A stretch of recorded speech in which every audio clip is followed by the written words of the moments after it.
Hello everyone. Are के शिक्षा पीठ में आपका स्वागत है, अभिनंदन है। अभी हमने लास्ट वर्ण विचार की क्लास डाली थी। आज से संधि का प्रकरण प्रारंभ कर रहे हैं। संधि का प्रकरण में हम सबसे पहले पढ़ेंगे संधि की क्या परिभाषा होती है, फिर उसके हम भेदों के ऊपर जाएंगे। एक सामान्य उसकी उत्पत्ति कैसे हुई है, क्या उसके परिभाषा वगैरह बताई गई हैं, वो सारी चीज जानने के बाद फिर हम इसके एक एक भेद के पढ़ेंगे। पहले हम अच संधि पढ़ेंगे, फिर हम हल संधि पढ़ेंगे और उसके बाद हम विसर्ग संधि पढ़ेंगे। ठीक है, आपका अधिक समय ना लेते हुए हम अपनी क्लास की ओर चलते हैं। संधि, संधि शब्द की व्युत्पत्ति कैसे हुई है? व्युत्पत्ति यानी कि किस तरीके से यह संधि शब्द बना है। सम उपसर्ग पूर्वक धा धातु, कौन सा उपसर्ग? अब आपको मेनली क्या चीज याद रखनी है, कौन सा उपसर्ग है इसमें? सम उपसर्ग है, धा धातु है और कित प्रत्यय है। इनके द्वारा यह इसकी व्युत्पत्ति हुई है। यदि आपसे पूछे कोई कि संधि शब्द में कौन सा उपसर्ग है? सम उपसर्ग है। कौन सा धातु है? धा धातु है। कौन सा प्रत्यय है? कित प्रत्यय। इसके अलावा और कुछ आपको नहीं जानना। फिर देखिए परिभाषा, वर्ण संधान संधि ही। वर्ण संधान संधि यानी कि क्या होता है, कहें तो दो वर्णों के परस्पर मेल से, संधान से, संधान को ही मेल कहते हैं, संधि कहते हैं। यानी कि जैसे मैं क्लास में बताती हूँ, दो वर्णों के परस्पर मेल से उत्पन्न होने वाले विकार को हम संधि कहते हैं। दो वर्ण, अभी हम आगे धीरे धीरे जैसे जैसे आगे बढ़ेंगे उसमें मैं आपको बताऊंगी कि दो वर्ण किस प्रकार से मिलते हैं और उन दो वर्णों के मिलने से एक सम्मिलित शब्द की उत्पत्ति होती है, तो वही संधि के अंतर्गत आता है। जैसे आप पहले से भी पढ़ते भी आ रहे हैं, दो वर्णों का अलग करना विच्छेद कहलाता है, उनको सम्मिलित करना संधि रूप कहलाता है। जैसे हम पहले नहीं करते थे, जब दो राजाओं के बीच में मेल होता था, पहले युद्ध हो रहा है, यदि मेल हो रहा था तब तो उसको क्या कहेंगे? संधि हो गई। यानी कि मेल हो गया जब तो संधि, और दो राजाओं के बीच जब लड़ाई हो जाती है या उनकी संधि टूट जाती है तो हम क्या कहेंगे? संधि विच्छेद हो गया। यानी कि अलग अलग होना तो क्या कहलाएगा? संधि विच्छेद। और एक होना क्या कहलाएगा? संधि रूप कहलाएगा। ऐसे ही वर्णों के साथ है, ये सिर्फ याद करने के तरीके से मैं आपको बता रही हूँ। कैसे?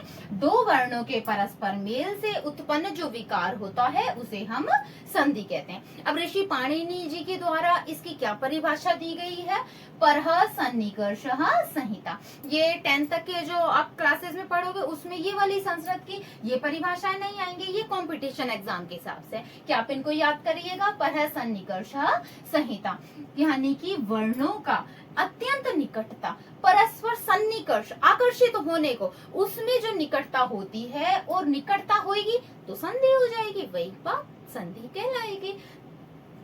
परः सन्निकर्ष संहिता, वर्णों के अत्यंत निकटता ही संहिता कही जाती है, संधि कही जाती है। ये सिर्फ परिभाषा व्युत्पत्ति पर है। अब इसके बाद हम क्या करेंगे? हम अधिक इधर उधर की बातें ना करके डायरेक्ट अपने बिल्कुल पॉइंट टू पॉइंट बात करेंगे, जहां से असलियत में क्वेश्चन बनते हैं। फिर परिभाषाएं देख ली, व्युत्पत्ति देख ली, इसके जस्ट बाद हम क्या देखेंगे? संधि के भेद होते हैं। संधि के कौन कौन से भेद हैं?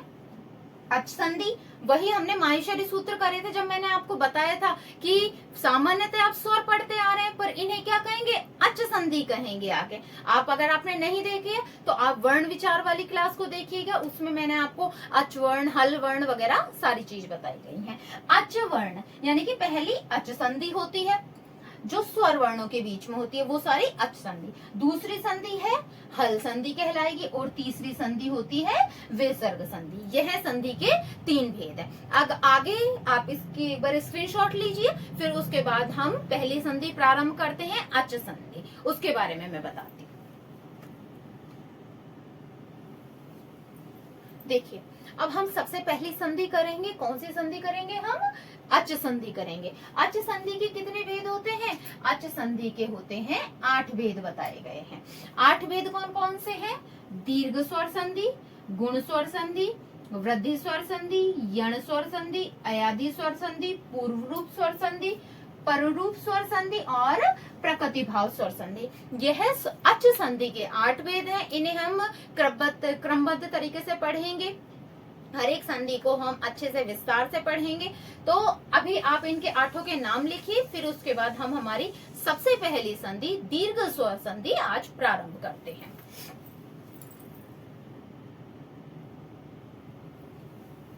देखिए, अब हम करेंगे सबसे पहले स्वर संधि की जो पहली संधि है दीर्घ स्वर संधि, हम उसके बारे में करेंगे। सबसे पहले कौन सी संधि ली है हमने? दीर्घ स्वर संधि। दीर्घ स्वर संधि, इसका सूत्र क्या है? अकह सवर्णे दीर्घ। क्लास में भी मैंने यह लिखाए हैं, हर क्लास में यही लिखाया है अकह सवर्ण दीर्घ, पर आपके यह 10th तक के आपके जो क्लास है उनमें यह नहीं आएगा, सूत्र आपके नहीं आएगा। आपके उदाहरण, विच्छेद, संधि करना, ये सारा संधियों का नाम लिखना, ये आएगा, आपके सूत्र नहीं आएगा।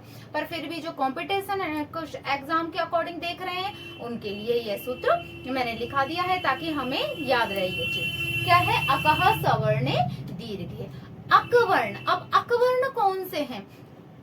वर्ण विचार जब आपने पढ़े, इसीलिए मैंने आपसे कहा सबसे पहले हमें वर्ण विचार की क्लास पढ़नी है। वर्ण विचार में हमने माहेश्वरी सूत्र पढ़े, उसमें मैंने पढ़ाया था आपको अ ई उ न री री क। तो जो अ से लेकर क तक के जितने भी वर्ण हैं वो सारे अकवर्ण में है। अकह सवर्णे दीर्घ है, यानी कि अ आ ई उ री री, इनके आगे इन्हीं का जैसा वर्ण यानी सवर्ण आ जाए।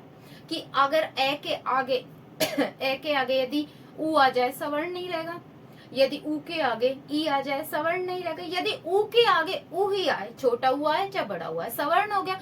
इसे सवर्ण बोलते हैं कि जो जैसा है, यदि उ ए है तो उसके आगे ए या आ में से ही कोई आना चाहिए, यदि उ है तो उसके आगे उ, छोटा उ या बड़ा उ में से कोई आना चाहिए, यदि ई है तो उसके आगे छोटी ई या बड़ी ई में से ही कोई आना चाहिए, जब तो ये सवर्ण कहलाएंगे। और यदि ई के आगे हमें उ आ गया तो ये सवर्ण नहीं कहलाएगा, फिर संधि का रूप ही बदल जाएगा। इसलिए हमने क्या कहा? अकवर्णों के आगे यदि समान सवर्ण वर्ण आते हैं तो वह इस संधि के अंतर्गत आते हैं, उसमें दीर्घ स्वर संधि की जाती है। अब आपने समझ लिया सवर्ण क्या होते हैं। अब हम हमारे सूत्र के ऊपर चलते हैं। इस सूत्र में क्या है? और कहेंगे ये क्या है, नार लिख दिए। देखिए आप इन सूत्रों को देखिए। पहले सबसे पहले मैंने क्या लिखा है? ए प्लस ए, यदि ऐसी स्थिति हो तो क्या होगा? आ होगा। आ प्लस आ हो तो भी आ होगा। ए प्लस आ प्लस है। यानी कि ए और आ को आप जितनी भी कंडीशनों में आगे पीछे, कभी ए को आगे आ को आगे, जितने भी, जैसे आपके सामने मान लो कोई पहेली दे दे कि ए और आ को जितने रूपों में आप बदल कर लिख सकते हो लिखो। मैं जितने बदल सकती हूँ मैंने बदल दिए, तो आएगा आंसर एक ही, यानी कि आएगा आ ही। इसी तरीके से छोटी ई और ये मान लो बड़ी ई की आपस की पहेली है कि आप इनको कितने रूप में बदल सकते हैं। तो हमने कर दिया छोटी ई प्लस छोटी ई, बड़ी ई प्लस बड़ी ई, छोटी ई प्लस बड़ी ई, बड़ी ई प्लस छोटी, इतने रूप में बदल पाए। तो इनको क्या होगा? आंसर सबका सेम आएगा, बड़ी ई ही होगा। इसी तरीके से ऊ में हुआ छोटा ऊ प्लस छोटा ऊ, बड़ा ऊ प्लस बड़ा ऊ, छोटा ऊ प्लस बड़ा ऊ, बड़ा ऊ प्लस छोटा, आंसर सबका सेम, बड़ा हो। यानी कि सवर्ण, अब आप ये बात नोटिस कर रहे हैं कि मैंने आपसे क्या कहा? सवर्ण वर्णों के बीच में संधि होगी। सवर्ण ई है, उ के बीच में ही हो रही है, आ के बीच में ही हो रही है। इसी प्रकार से री, ये देखिए सिंगल राउंड, मैंने उस दिन भी बताया था, सिंगल राउंड छोटी री, डबल राउंड बड़ी री।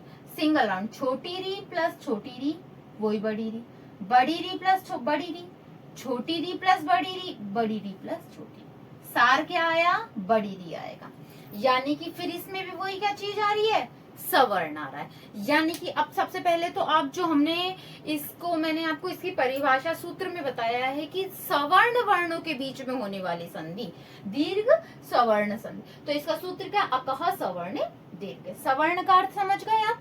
ए के आगे ए आ में से ही आए, ई के आगे ई ही आए, उ के आगे उ से संबंधित ही कोई आए, छोटा हुआ है चाहे बड़ा हुआ है, री के आगे री से। ये तो हो गया सवर्ण की बात हो गई, ये ऐसी स्थिति आ गई। अब हमने सूत्र भी समझ लिया अच्छे से। अब हम एक बार उदाहरण करेंगे, उदाहरण के अकॉर्डिंग समझेंगे, फिर आपको अच्छे से ये मैंने क्या ए आ क्या लिख दिया ये भी आपको उदाहरण से समझ में आएगा। किस तरीके से क्यों लिखा है, क्या है, ये सारी चीजें आप उदाहरण देखिए, मैं आपको बताती हूँ।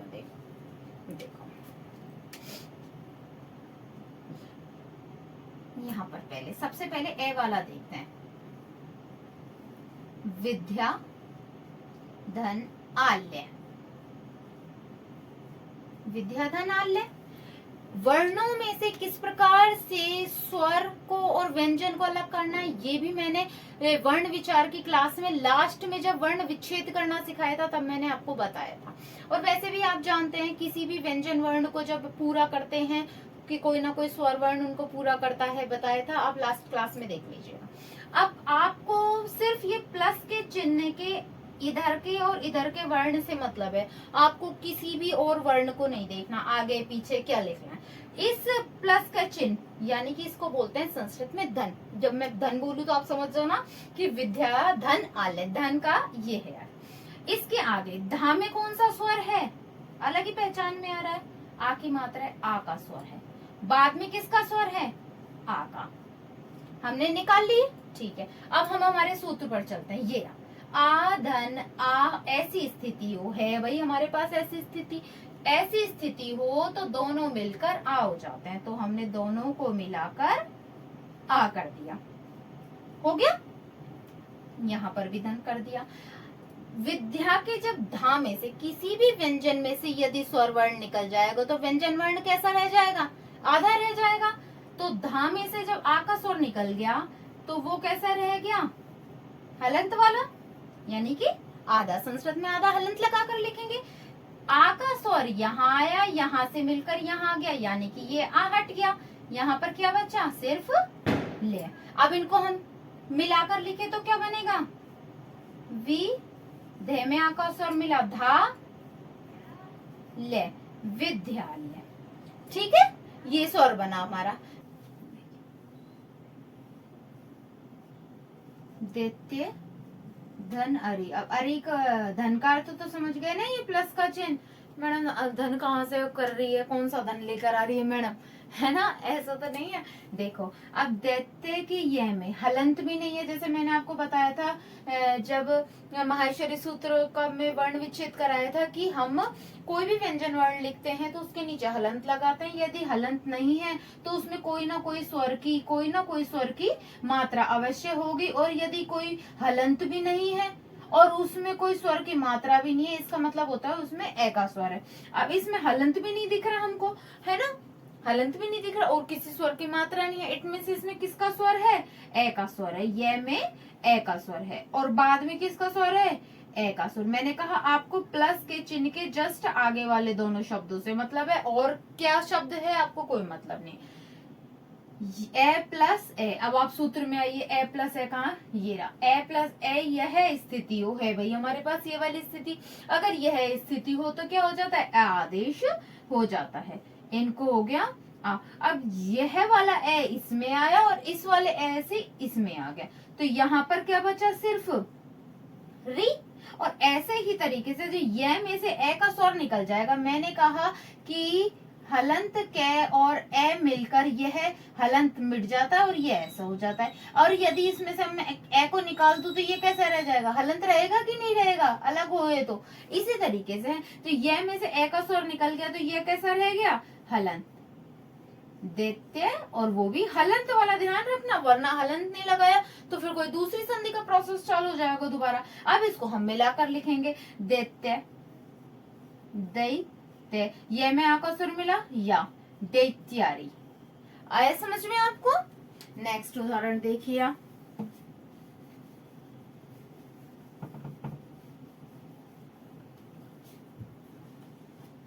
तथा धन अपि,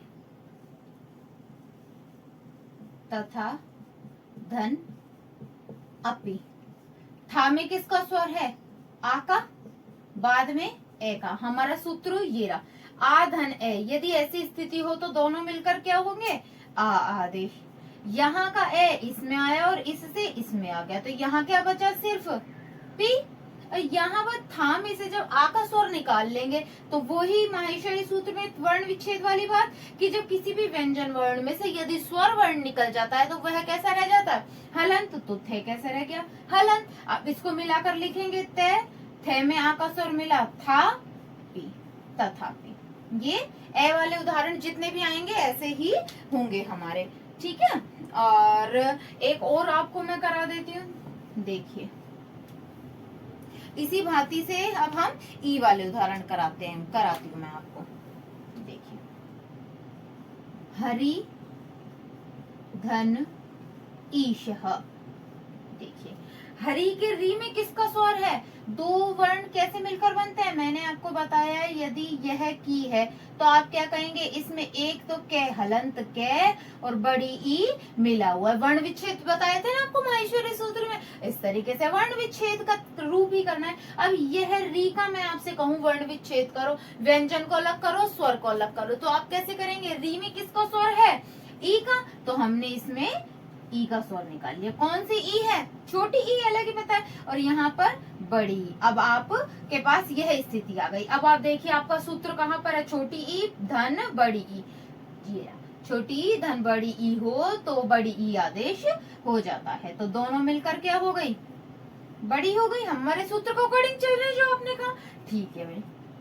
अब यहाँ जब री में से ई का स्वर निकल गया तो वर्ण विच्छेद के तरीके से जब किसी भी व्यंजन वर्ण में से स्वर निकल जाएगा तो वो कैसा रह जाएगा? हलंत। तो भाई हमने हलंत कर दिया। ये यहाँ की स्थिति क्लियर हुई, ये हुई। अब यहाँ ये वाला ई इसमें आया और इससे इसमें आ गया, तो यहाँ क्या बचा? सिर्फ शय बचा। अब इसको मिलाकर लिख देंगे है, रे में बड़ी ई की मात्रा लगी तो री हरीशः। आया समझ में? हरीश है। और उदाहरण देखिए आप,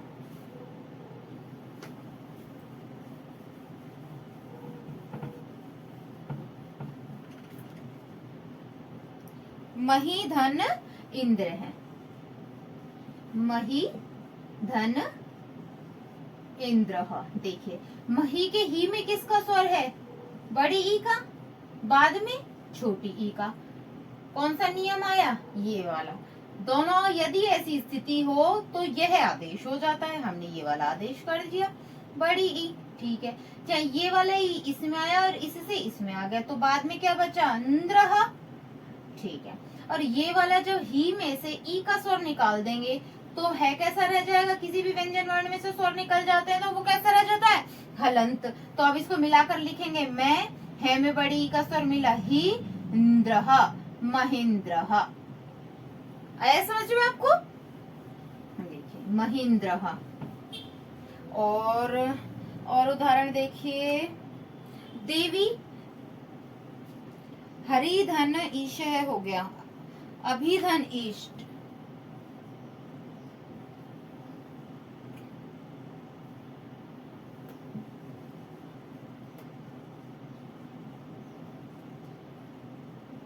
अभिधन इष्टः, अभिधन इष्टः। अब इसको मिलाकर लिखेंगे, भी में किसका स्वर है? छोटी ई का, बाद में भी छोटी ई का। कौन सी स्थिति आ गई? ये वाली। अगर यह वाली स्थिति हो तो दोनों मिलकर वही बड़ी ई आदेश, दोनों मिलकर हुए बड़ी ई।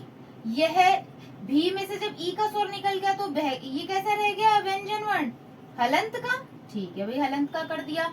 यह दोनों मिलकर बड़ी ई हो गई। जब ये ई यहाँ से यहाँ, यहाँ से यहाँ आ गया तो यहाँ क्या बचा? सिर्फ हमारे पास श और टह। अब इसको मिलाकर लिखो, ए भय में बड़ी ई का स्वर मिला, भी ष्टः अभिष्टः। ये हमारा शब्द बन गया अभिष्टः। ऐसे ही ऊ के उदाहरण देखिए। ऊ के उदाहरण है, लघु धन उपाय। लघु धन उपाय। इसमें किसका स्वर है? छोटे ऊ का, बाद में किसका स्वर है? छोटे ऊ का। छोटा ऊ प्लस छोटा ऊ हो, ऐसी स्थिति हो तो दोनों मिलकर क्या हो जाते हैं? बड़ा ऊ, ठीक है भाई, बड़ा ऊ हो गया।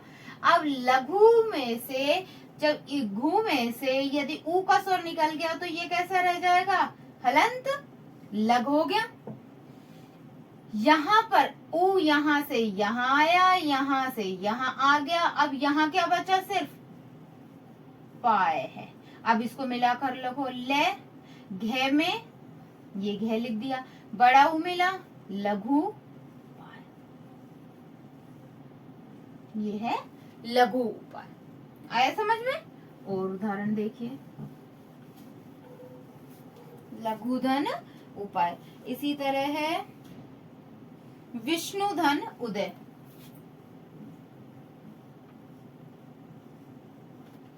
विष्णु धन उदय। नू में किसका स्वर है? छोटे ऊ का, बाद में छोटा ऊ। दोनों मिलकर हमारा नियम क्या कहता है? बड़ा ऊ होंगे, बड़ा ऊ हो गए। अब बड़ा ऊ हो गए, यहाँ पर क्या बचा? सिर्फ दे। और यहाँ पर जब इसमें से स्वर निकल जाएगा तो ये कैसा रहेगा? हलंत रहने वाला है।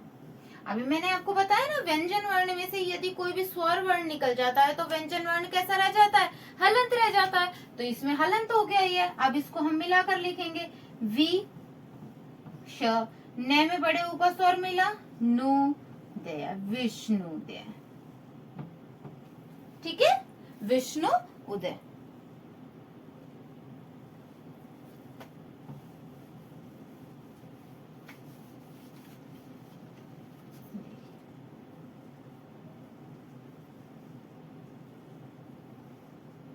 सिंधु धन उर्मी।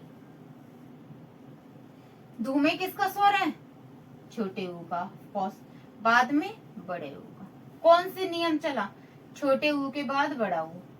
अब आप ऐसे याद करने मत बैठ जाना, छोटे ऊ के बाद छोटा ऊ आया तो बड़ा ऊ आएगा, बड़ा ऊ के बाद बड़ा ऊ आएगा तो बड़ा ऊ होगा। ऐसा नहीं, आप बस ये याद रखना, जहां समान स्वर वर्ण, समान स्वर वर्ण हो वहां पर दीर्घ संधि होगी। ई के आगे ई ही आए, चाहे छोटी आए चाहे बड़ी आए, तो दीर्घ संधि कहलाएगी। क्योंकि यदि ई के आगे अन्य कोई स्वर आ गया, ऊ आ गया, ए आ गया, री आ गया, तो कौन सी संधि में चला जाएगा? वो यण संधि में चला जाएगा। यदि इसी ई के आगे ई आया जब, तो होगा वो दीर्घ संधि। तो आप ये याद रखना, समान स्वर वर्ण।